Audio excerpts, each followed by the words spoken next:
오늘 수요예배 자리에 나오신 우리 모든 성도님들, 또 영상으로 함께하는 우리의 주님의 교회 모든 식구들을 진심으로 환영하고 축복합니다.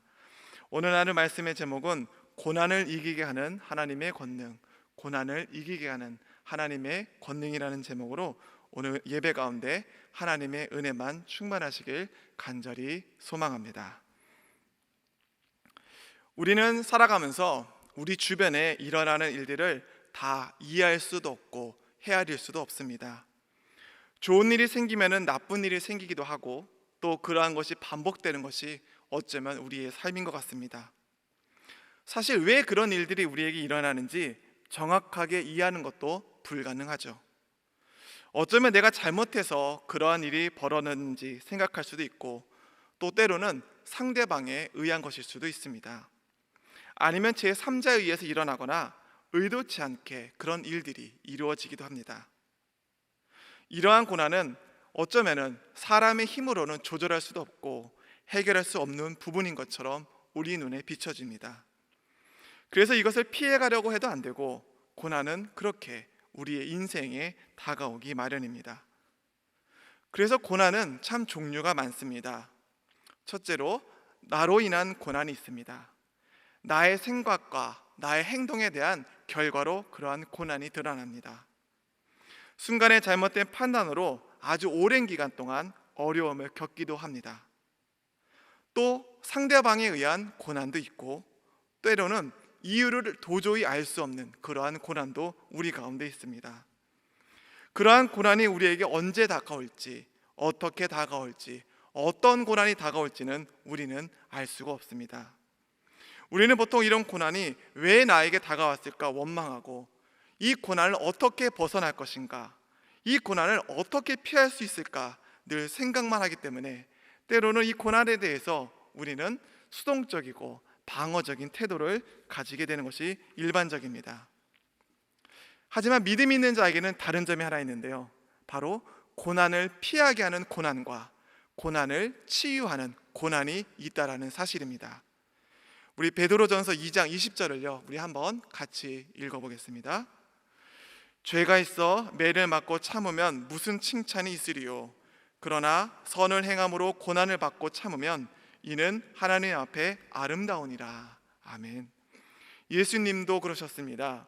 온갖 종류의 고난을 예수님은 다 받으셨습니다. 우리가 말로 담을 수 없는 그 십자가의 극심한 고통을 예수님은 친히 담당하셨습니다. 하나님의 아들이신 예수님이 왜 그런 고난을 받아야 할까요?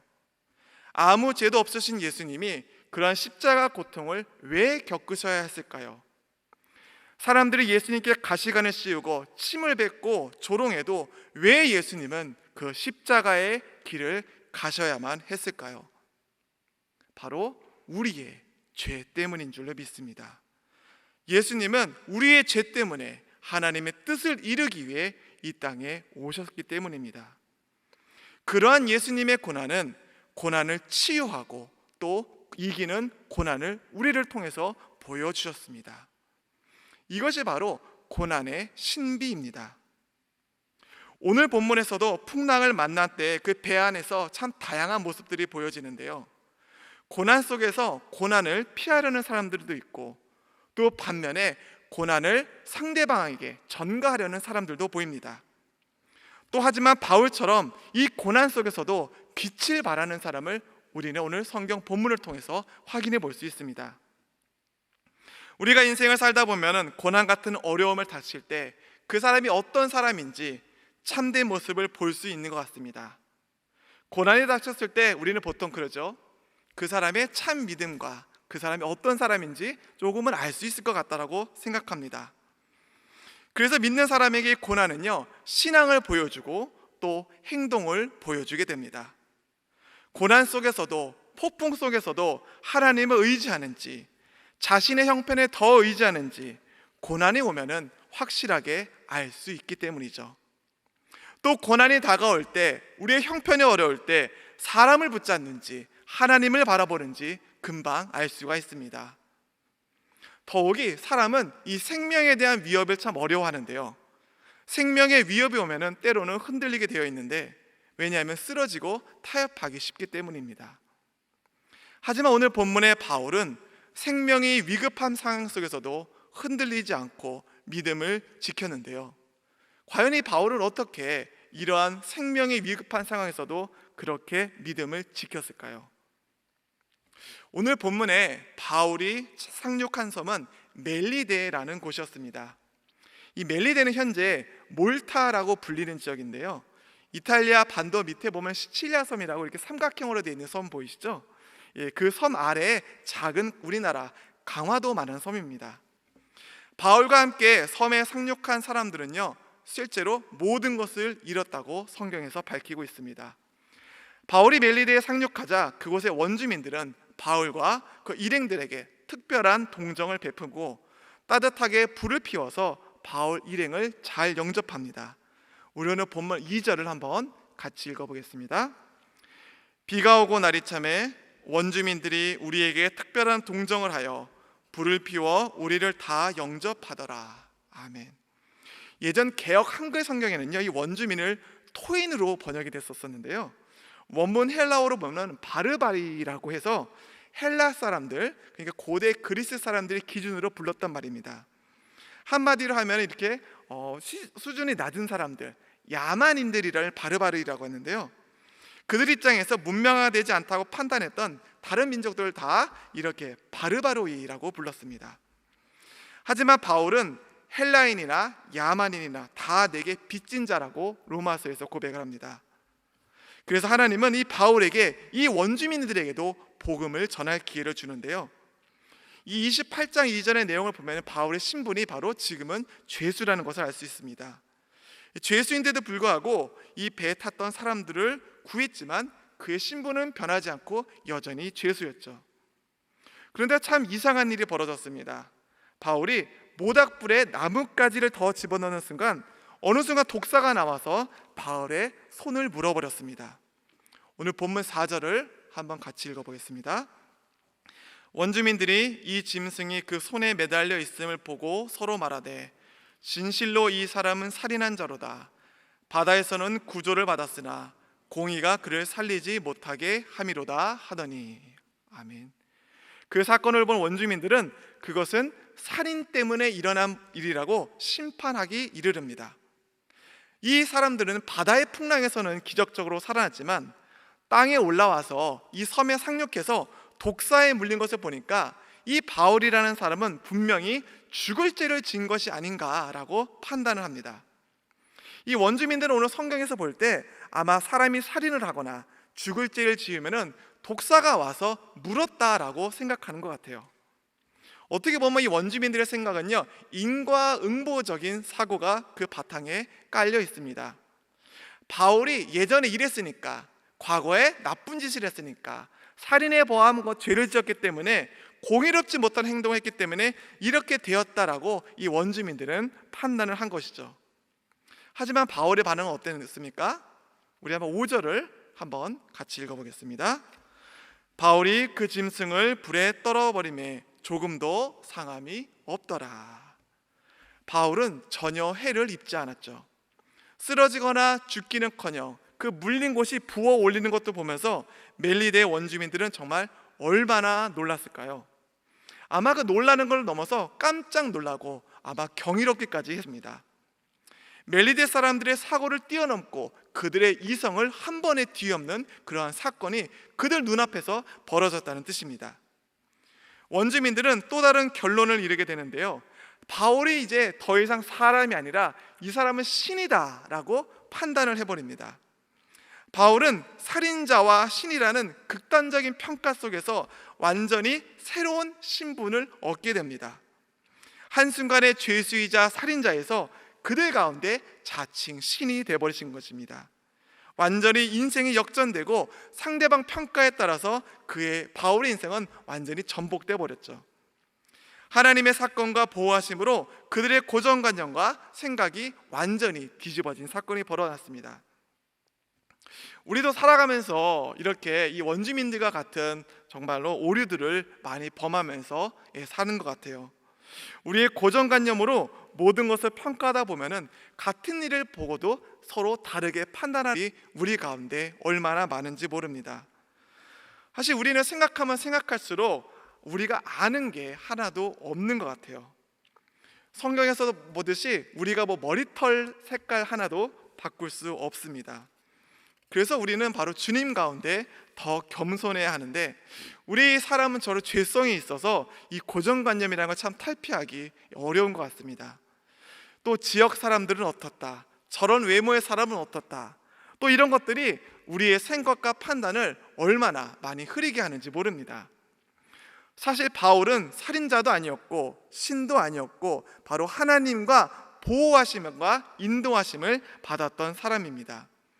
결국 하나님의 인도하심과 보호하심을 받은 이 사건을 통해 이 바울은 큰 대접을 받게 되는데요, 심지어 더 극진한 대우를 받으면서 섬에 더 머물게 됩니다. 우리 7절을 한번 같이 읽어보겠습니다. 이 섬에서 가장 높은 사람 보블리오라 하는 이가 그 근처에 토지가 있는지라 그가 우리를 영접하여 사흘이나 친절히 머물게 하더니. 사랑하는 우리 주님의 교회 성도 여러분, 예수 그리스도를 영접하면은 우리는 하늘의 시민권을 갖게 되는 줄로 믿습니다. 하늘의 권능이 임하면은 우리의 신분이 완전히 달라지게 되는 것입니다. 이제 바울은 그의 신분이 완전히 바뀌었기 때문에 완전히 다른 대접을 받게 됩니다. 원주민들에게 그는 독사에 물려서 살아났던 살인자가 아니라 이젠 신으로 추앙받게 됩니다. 그래서 그 섬의 가장 높은 사람이었던 오늘 본문에 보블리오라는 사람이 나타나서 그의 집에서 극진한 대접을 받게 되죠. 그 집에서 성경에는 3일간 머물렀다라고 밝히고 있는데요, 이 보블리오의 아버지가 병에 걸렸던 것 같습니다. 성경에는 그 병 이모까지 정확하게 나와 있는데요, 열병과 이질에 걸려서 꽤 고생을 한 것 같아요. 열병은 지금도 조심해야 되는 병이고 이질도 마찬가지잖아요.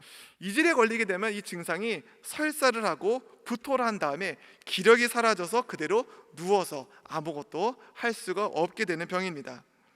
지금도 치료를 하지 않으면 이 합병증이기 때문에 굉장히 위험한 병이 바로 이질이라고 해요.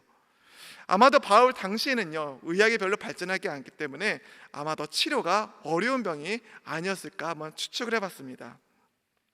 하지만 바울은 이 보블리오 아버지의 병에 기도하고 안수함으로써 이 병을 고쳐주게 됩니다. 바울과 함께 배를 탔던 사람들은 어떻게 됐습니까? 조난을 당하면서 모든 것을 잃고 말았습니다. 하지만 하나님의 권능 아래 있던 바울과 함께 있었기에 필요한 모든 것을 공급받을 수 있었습니다. 헛된 우상을 섬겼던 자들이라도 하나님의 사람을 영접하거나 그 한 사람 때문에 바로 복을 받게 되기도 한다는 것을 기억해야 될 줄로 믿습니다. 그런데 이러한 일이 과연 그냥 우연히 일어났을까요? 이러한 풍파를 당한 것과 독사에 물린 것과 보블리오의 아버지의 병이 걸려서 치료한 것과 이런 것들이 과연 우연에 일어났을 것일까요? 사실 이 모든 것은요, 다 하나님의 섭리 안에 있는 것입니다. 왜냐하면 하나님의 사역 가운데는 결코 우연은 없기 때문이죠. 모든 것이 다 하나님의 계획하심과 인도하심에 있기 때문입니다. 보블리오뿐 아니라 바울 일행에게 친절을 베푼 멜리데의 모든 사람들 역시 이 바울 때문에 하나님의 은혜를 입을 수 있었습니다. 또 누가 이러한 은혜를 누렸습니까? 바울과 함께 배를 탔던 모든 사람들도 이 놀라운 은혜를 누렸습니다. 어쩌면 바울과 그 일행은 이 멜리데 섬에서 신노릇하면서 꽤 잘 살았을 수도 있을 것 같아요.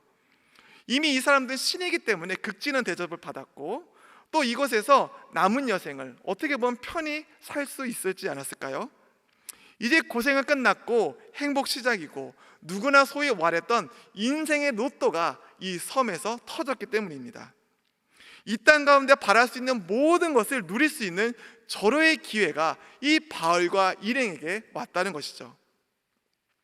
하지만 성경은 바울의 사명에 대해서 밝히고 있는데요, 이 바울의 사명은 바로 목숨과 가도 바꿀 수도 없는 것을 찾은 것이 바로 바울의 사명입니다. 이 바울의 사명은 바로 복음을 전하는 일이었습니다. 하나님은 이 멜리데라는 작은 섬에서도 구원받아야 할 사람이 있음을 알고 계셨기 때문에 바울의 독사에 물렸거나 병자들을 고친 일을 통해서 구원받는 사람을 더하게 하는 것이 바로 하나님의 뜻이었기 때문에 이 바울을 오늘도 사용하셨던 것이죠.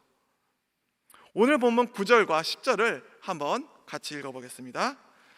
이러므로 섬 가운데 다른 병든 사람들이 와서 고침을 받고 후한 예로 우리를 대접하고 떠날 때 우리 쓸 것을 배에 올리더라.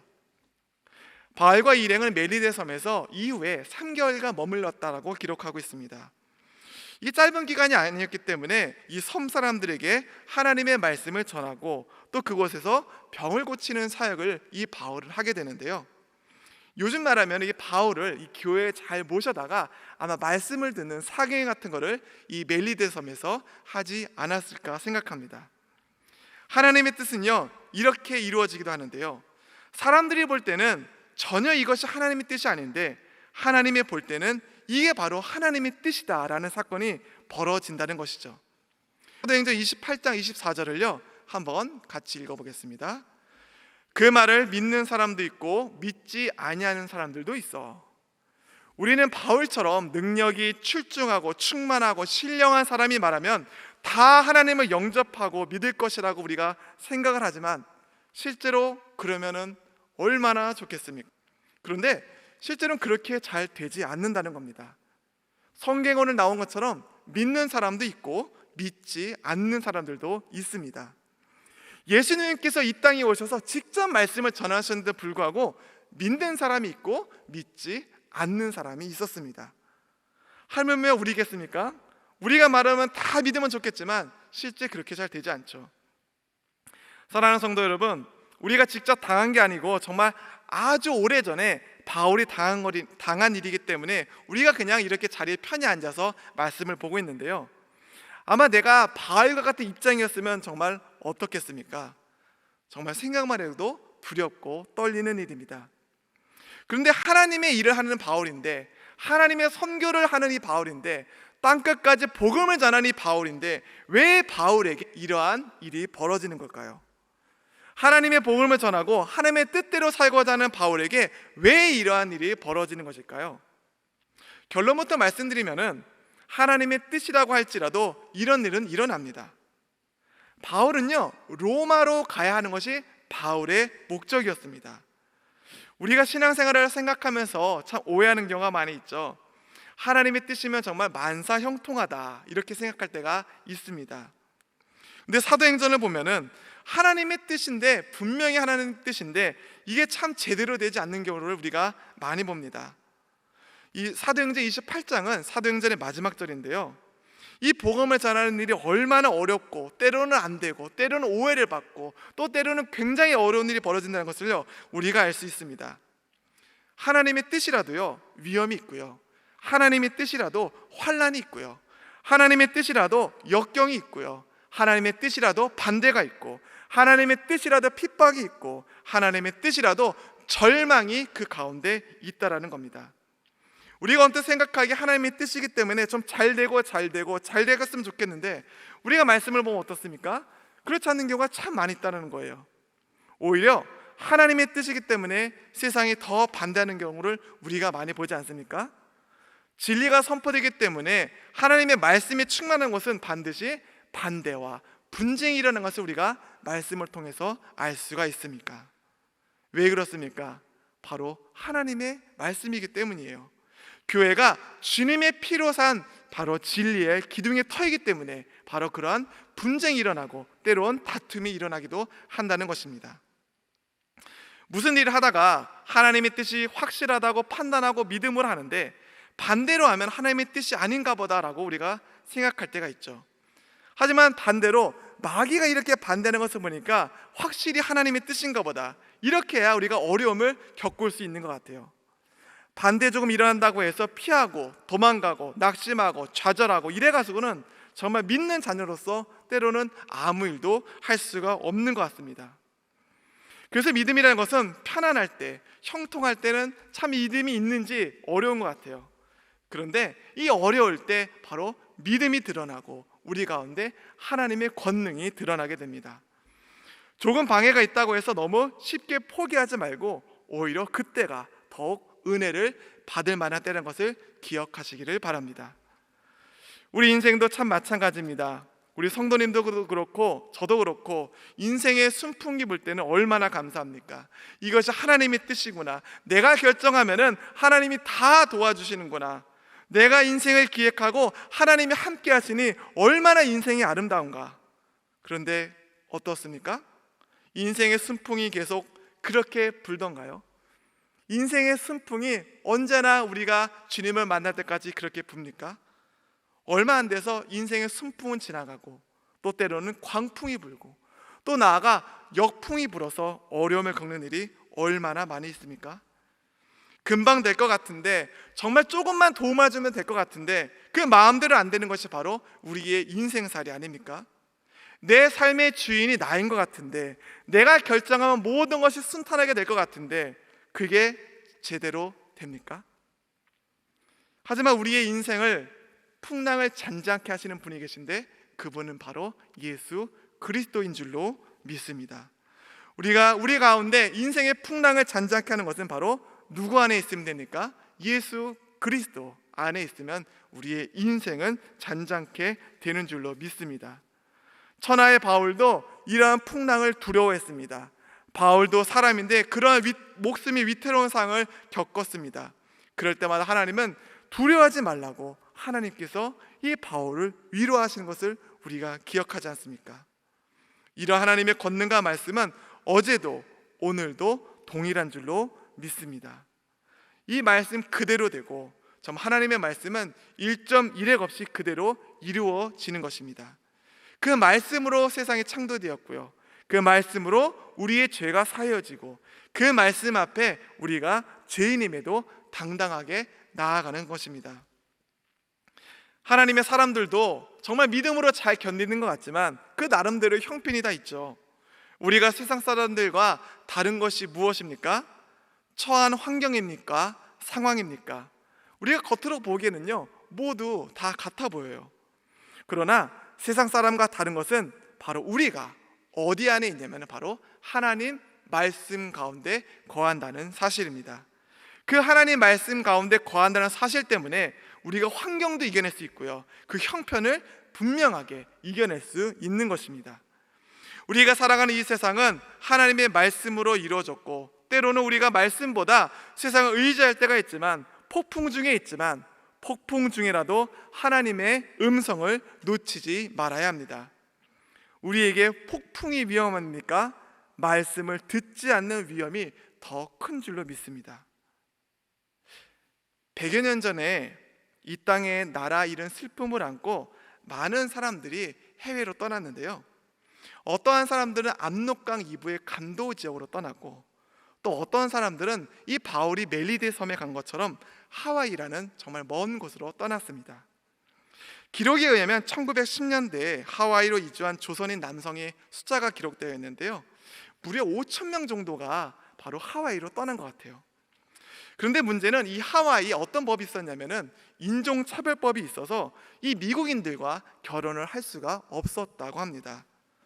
그러니까 이 남성들이 정상적인 가정을 이루지 못하면서 음주에 빠지고 도박에 빠지고 또 범죄에 자주 연루가 되는 사건이 계속 벌어지게 됩니다. 그래서 결혼하지 못한 사람들이 이 사진 교환만 가지고 조선에서 신부를 데려오는 결혼이 이루어지는데요, 이것을 바로 사진 신부, 영어로 픽처 브라이드라고 합니다. 지금 생각하면 참 어이가 없죠.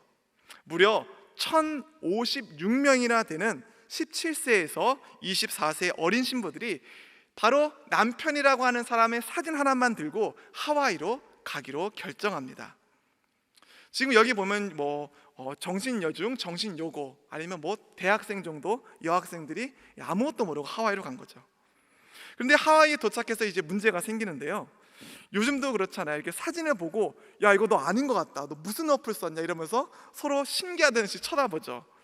이 사람의 마음은요 그때나 지금이나 비슷한 것 같습니다. 이 100년 전에도 이 사진을 조작하는 기술이 있었다라고 합니다. 그리고 이 사진이 정말로 귀했기 때문에 수년 전에 찍었던 사진을 보낸 거예요. 근데 제가 아무리 생각해도 어딜 가나 사고 치는 건 남자 같습니다. 남자가 사고를 참 많이 치는데요, 아마 그렇게 잘 보이려고 했던 모양인지 남편 대 사람이 수년 전에 찍었던 사진을 보내니까 그것을 보고 왔던 이 여자들은요 정말 깜짝 놀랍니다. 왜냐하면은 딱 하와이 항구에 도착했더니 젊은 남자인 줄 알았더니 웬 아버지 뻘 되는 남자들이 자기를 기다리고 마중 나와 있다는 거예요. 또 때로는 할아버지 같은 사람이 자신을 마중 나와서 깜짝 놀라는 경우가 있어서 도망가는 일도 생겼다고 합니다. 또 어떠한 경우에는 30살 이상 차이 나는 부부가 생기기도 했는데요, 이외에는 부부가 아니지만 부부를, 남편을 시아버지라고 부르는 그러한 사진 신부들도 있었다고 합니다. 더 심각한 문제는 워낙 나이 차이가 많다 보니까 사진 신부들이 자녀들을 낳고 이른 나이에 다시 홀로 되고 이 모든 가족들을 혼자 부양해야 됐다는 거예요. 그 먼 타국 땅에서 말도 안 통하고 사진 하나 들고 남편을 찾으러 하와이까지 간 이 여성들은 과연 어떠한 분이었을까요? 사회적으로 물론 식민지 치하를 벗어나고 싶은 그러한 사람들도 있었을 겁니다. 그러나 상당 부분은 당시 선교사를 통해서 이 신식 교육을 받은 예수 믿는 사람들이었다고 해요. 배움에 대한 열망도 있는 사람이었고 또 외국인과 그 외국에 대한 두려움이 없는 용기 있는 여인들이었다고 역사는 밝히고 있습니다. 그분 중에 제가 한 분을 좀 소개하고 싶은데요, 천년희라는 분인데, 이분은 하와이에서 독립운동까지 하셨던 분인데 당시 자기가 어떻게 이 사진 신부가 됐는지를 고백하는 것을요 제가 읽어드리겠습니다. 11살, 12살 이런 때에 어느 날 장 보러 가니까 어떠한 영국 사람이 있는데 말로 하는데 야소, 예수라고 했어요. 야소를 믿으면 천당 가고 보을 받는다고 해서 그 소리를 한참 내가 듣고 나니까 내 마음이 좋아져서 내가 야소를 믿었어요. 어머니 말씀이 너는 야소를 따라가면 좋겠다라고 하셨어요. 우리 어머니는 딱 한 가지로 예수를 믿었는데 우리 집안에 자꾸 죽는 사람이 나와서 믿었어요. 어머니가 내 앞에서 죽지만 말고 어디든지 가서 살기만 하라 하면서 어머니가 하와이 가는 것을 허락했어요. 어떠한 희망도 없던 시대에, 한치 앞도 알 수 없던 그런 암울한 시대에, 인생의 광풍 가운데 있던 그런 암울한 시대에 이 사진 신부들은 오직 예수의 이름 하나만 들고 그곳에 갔던 것을 우리가 기억합니다. 우리 인생은 늘 광풍 속에 있죠. 그때나 지금이나 이 암울한 시대나 스스로 구원하고자 하는 사람들은 얼마든지 있었습니다. 이 사람들은 평생 그 방법을 찾기 위해 헤매고 다니고 또 앞도 보이지 않는 길을 스스로 걸어갑니다. 하지만 바울의 시대나 사진 신부의 시대나 지금의 시대나 유일한 구원자이신 하나님을 의지하는 자들도 분명히 있다라는 사실입니다. 주의 말씀이 발의 등이기 때문에 보이지 않는 길을 믿음으로 가는 사람들입니다. 우리의 삶을 동행하시고 불꽃 같은 눈동자로 지키시는 우리 하나님을 쫓는 사람들입니다. 사랑하는 주님의 교회 성도 여러분, 성도님들은 지금 누구를 의지하고 있습니까? 또 누구를 의지하고자 합니까? 그 의지하는 것을 지금 잃었습니까? 앞이 보이지 않으십니까? 고난 가운데 이제 헤어나올 힘조차 없으십니까? 고난의 때 우리 성도님들은 누구를 따르시겠습니까? 그때가 더욱 하나님의 권능이 임하게 되는 줄로 믿습니다. 고난을 이기게 하신 하나님께서 강한 의로운 오른손으로 우리를 반드시 건져내 주실 것입니다. 8월 마지막 날 오늘 주신 말씀을 기억하며 하나님만 든든히 붙잡는 것이 희망이고 우리의 권능인 줄로 믿습니다. 함께 기도하겠습니다. 하나님 아버지 감사합니다. 오늘 이 밤에 말씀을 기억하고 성전에서 주님이 주신 기도 제목을 품고 간절히 기도하게 해주시니 참으로 감사합니다. 하나님께 드리는 우리의 기도를 주님께서 흠양하여 주실 줄로 믿습니다. 우리가 미처 내놓지 못한 기도 제목까지 미리 아시고 나보다 나를 더 잘 아는 주님께서 응답하여 주시옵소서. 이 성전에 올라와 마음껏 주님께 기도하게 하여 주시고 우리의 마음을 흰눈처럼 깨끗하게 하여 주시옵소서. 오늘 말씀처럼 오직 주님의 권능만이 우리는 고난을 이기게 할 줄로 믿습니다. 하나님의 은혜로만 세상이 변화될 줄로 믿습니다. 모든 주님에게 성도들의 고달픈 마음을 말씀으로 위로하여 주시고 거룩하고 구별되게 하여 주시옵소서. 모든 삶 가운데 참 기쁨만 회복되게 하여 주시고 그 모든 기쁨 가운데 함께하여 주시옵소서. 이 시간 환우들을 위해서 간절히 기도합니다. 질병으로 하여금 두렵지 않게 하여 주시고 낙심치 않게 하여 주시고 영적인 부모도 지켜주셔서 몸과 마음이 온전히 주 안에서 회복되는 역사가 있게 하여 주옵소서. EUS 임시재직 기간에도 하나님께서 함께하여 주셔서 교회 모든 과정과 결정 가운데 기쁨만 넘치게 하여 주옵소서. 이 모든 간구 예수 그리스도의 이름으로 간절히 기도드립니다. 아멘.